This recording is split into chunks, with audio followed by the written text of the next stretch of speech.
Hello everybody, this is Lara with your daily free update for Bitcoin, Ethereum and XRP. It's another mostly nothing day. So far Bitcoin's got a higher high and a higher low, but downward movement is dominating the session. However, support continues to hold as expected at about 27,400. I expect that's going to continue to hold and that this is just the end of a consolidation. I'll expect imminently, hopefully tomorrow, if not very soon after, upward movement to find resistance just below 29,000. We may see a little pullback before price can comfortably close above that point, and if it does close above that point, I'll expect next resistance about 29,750, the target from the head and shoulders pattern.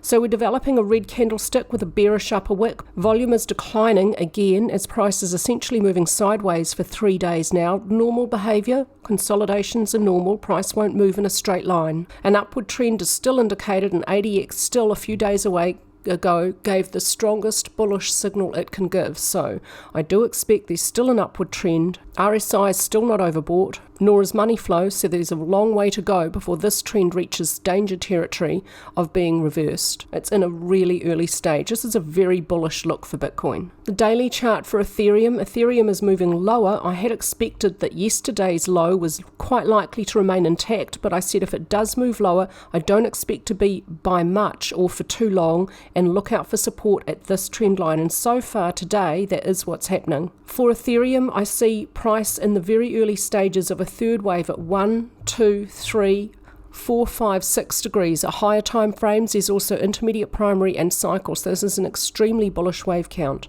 Minuet 2 may not move beyond the start of 1 below 1563.59. I do not expect a new low below that point. And if we continue drifting lower for a few days, I expect price to continue to remain finding support at this trend line. On the technical chart for Ethereum, what was support at 1650 now becomes resistance. It's been broken a few times though, so now it's got less technical significance. Look out for support at this trend line. It's pretty much the same as on my Elliott Wave count, and if price gets low enough, I'd expect support at 1550, but I don't think it's going to get that low. I think if we do drift lower for another day or two, this trend line may continue to provide support. I expect this is a back test of support before price moves up and away. And along the way up, I'll be looking for consolidations or pullbacks at each of these identified resistance levels. Price is drifting lower on light and very light and declining volume. That fits a bullish case. This is normal behavior for volume during a pullback within a bullish trend.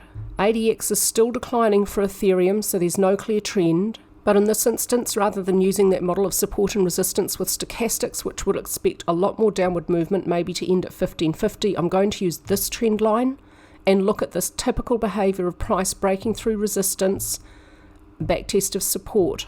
This looks very typical. When it's done, I'll expect price to move up and away. The Elliott Wave count for XRP, I've moved the degree of labelling with an intermediate wave 3 up 1 degree today. I'm seeing minor 1, 2.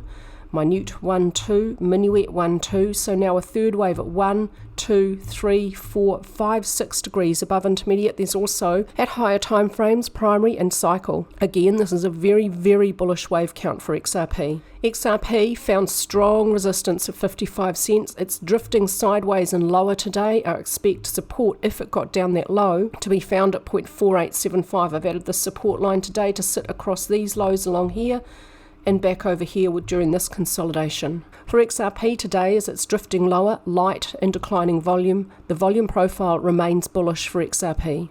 ADX still tells us that there's an upward trend for XRP in an early stage. There's a long, long way to go before this is extreme. Also a ways to go before RSI reaches overbought. It can reach deeply overbought and exhibit multiple bearish divergence before the trend ends. So there's a very long way to go before this becomes as extreme as it can get. Likewise, money flow. That's it from me today with your free update. I hope everyone is looking forward to an awesome weekend coming up.